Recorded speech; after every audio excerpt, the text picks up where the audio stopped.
Independentemente daquilo que se passou, o que os benfiquistas querem ouvir é o futuro e o que é que nós vamos fazer.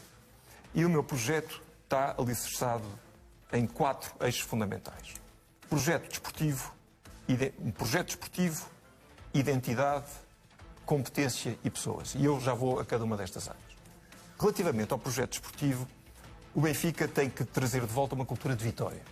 Essa cultura de vitória passa pela identidade. Nós podemos ter as melhores pessoas, podemos ter a melhor organização, mas se não tivermos uma cultura de vitória, os melhores não vão conseguir fazer nada. E, portanto, é um projeto que precisa de ter um diretor desportivo, que é alguém que saiba aquilo que representa o Benfica. Sabe... Já tem, nesta altura? Já. Já o pode dizer? Não posso dizer ainda, mas já tenho. E tem que ser alguém que... E será um profissional ou tem que ser alguém do Benfica? Não, é um profissional. É um profissional, tem que ser alguém que saiba o que é o Benfica, que saiba o que é o futebol português e que saiba o que é o futebol internacional em termos de tendências e de boas práticas. E depois que saiba rodear dos melhores na área do scouting. O Benfica tem muito a fazer na área do scouting. E aqui a análise de dados é uma lado absolutamente fundamental, onde o Benfica tem que investir mais do que aquilo que tem investido.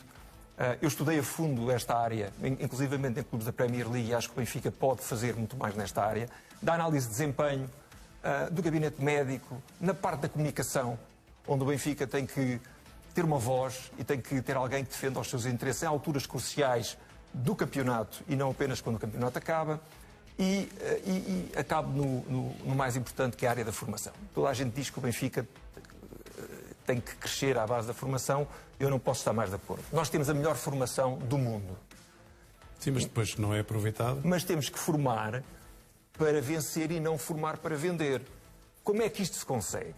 Em primeiro lugar, garantindo que criamos nos jogadores uma cultura em que, mais do que cortar as pernas aos jogadores para não sair, o que nós não podemos é cortar as pernas aos jogadores para serem ídolos do Benfica. E como é que isto se faz? Faz-se, por um lado, com que todas as pessoas naquela estrutura sejam analisadas e sejam recompensadas também em função do número de jogadores da formação que ascende à equipa principal do clube.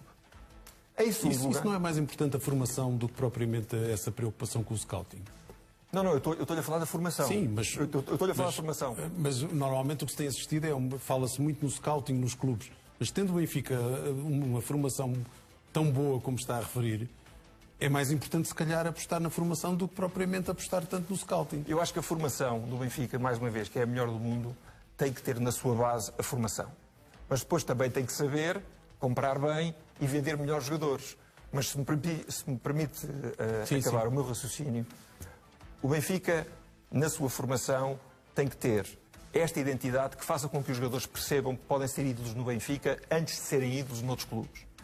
Para isso acontecer, o Benfica tem que criar em toda a estrutura a filosofia de que todos eles vão ser recompensados em função do número de jogadores que podem evoluir para a equipa principal, ponto 1. E ponto 2, o Benfica pode criar e deve incentivos financeiros para que levem os jogadores a permanecer pelo menos 3 anos no Benfica, incluindo um ano de afirmação.